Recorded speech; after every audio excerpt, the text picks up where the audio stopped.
જે ભાઈઓના જે ઘર છે દલિત સમાજના, दलित भाइयों के 30-35 घर हैं। अगर 7 दिनों में कोई समाधान नहीं होता है तो गांव छोड़ देंगे। આ ગામ છોડી દઈશું એમ। चिंता रे कहीं कोई हम पर हमला तो नहीं कर देगा, कोई अचानक आ जाएगा तो हम क्या करेंगे? तो मैं शू करीश।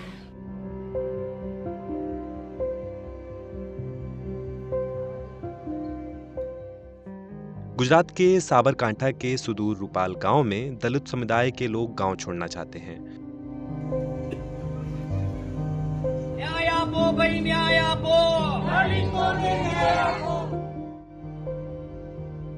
उन्होंने गांव छोड़ने के संबंध में कलेक्टर को एक आवेदन दिया है। दलितों के गांव में पुलिस की तैनाती है। मामला तब और बिगड़ गया जब एक दलित युवक को कार से रास्ता देने पर जातिवादी अपशब्द कहे गए और पुलिस को बुलाना पड़ा।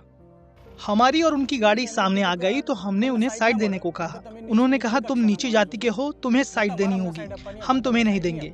इस बात से मामला तंग हो गया। जिनके घर के बाहर पुलिस तैनात है उन विष्णु भाई परमार की मां की उम्र 66 साल है। इस उम्र में भी वो घर छोड़ने के लिए तैयार हैं। ना फावे तो पण जीव बचावा तो जाऊ पड़े न। ना अच्छा लगे तो भी जान बचाने के लिए जाना पड़ेगा ना। मैं इस गांव में बहुत दुखी हूँ। रात को डर लगता है कि कहीं कोई हम पर हमला तो नहीं कर देगा। पुलिस तो 6-7 दिन तक रहेगी, उसके बाद तो हम अकेले ही होंगे। कोई अचानक आ जाएगा तो हम क्या करेंगे? तो पासा एकला निकला जमे तो हमारा जे भाइयोना जे घर, दलित भाइयों के 30-35 घर हैं। अगर 7 दिनों में कोई समाधान नहीं होता है तो गांव छोड़ देंगे। नहीं थाय तो અમે આ ગામ છોડી દઈશું એમ। गांव में छुआछूत के मामले पहले भी सामने आ चुके हैं। बरगोरो काढ तो ना पाड़े पछी आ तारी शादी के जुलूस में दूल्हे को घोड़े पर बैठने नहीं देते। हमारा छोकरा गोरा ऊपर बेह तमारा छोकरा ना बेह गोरा ऊपर। हाँ, मेरे बहनोई एक बार गांव आ रहे थे तो रास्ते में रोककर उनसे ये कहकर कमीज उतरवा ली कि हम इस तरीके की कमीजें नहीं पहनते और तुमने इन्हें पहनना कब से शुरू किया? પેલા તો ગામમાં અસ્પૃશ્યતાનો બહુ પ્રશ્ન છે। क्षत्रिय समुदाय के 2-3 मंदिर हैं, हम वहाँ नहीं जा सकते। जब हमें पहली बार वहाँ आमंत्रित किया गया था तो हमारे लिए अलग से भोजन की व्यवस्था की गई थी। जब हमारे पुरुष वहाँ भोजन करने गए तो हमसे पूछा गया कि उन्होंने हमसे बिना पूछे थाली क्यों ले ली। પૂછ્યા વગર આ પરિવારના લોકોનું કેવું છે? इन परिवारजनों का कहना है कि एक तरफ इंसान चांद पर जीवन की संभावना तलाश रहा है, दूसरी ओर हमारे जैसे लोगों को धरती पर जीने के लाले पड़े हैं। ફાંફા પડી રહ્યા છે।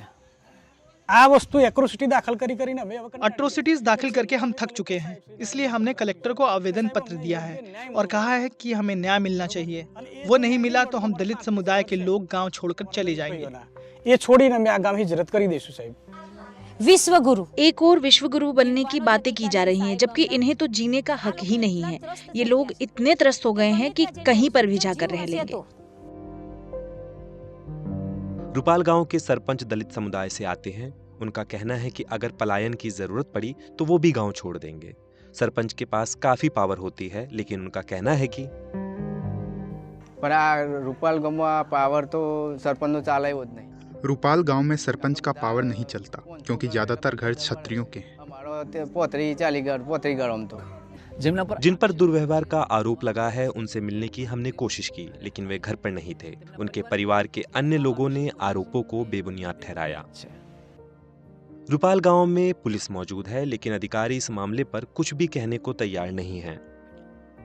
રૂપાલમાં દલિત પરિવારનો જે મામલો છે એ વિશે પોલીસે रूपाल के दलित परिवार के मामले में पुलिस ने अब तक क्या क्या कार्रवाई की है, इस बारे में जानने के लिए हमने तहसील के पुलिस मुखिया से भेंट की, तो वो इस मामले में कुछ भी बोलने को तैयार नहीं थे। હાલ કશું કહેવા તૈયાર નથી।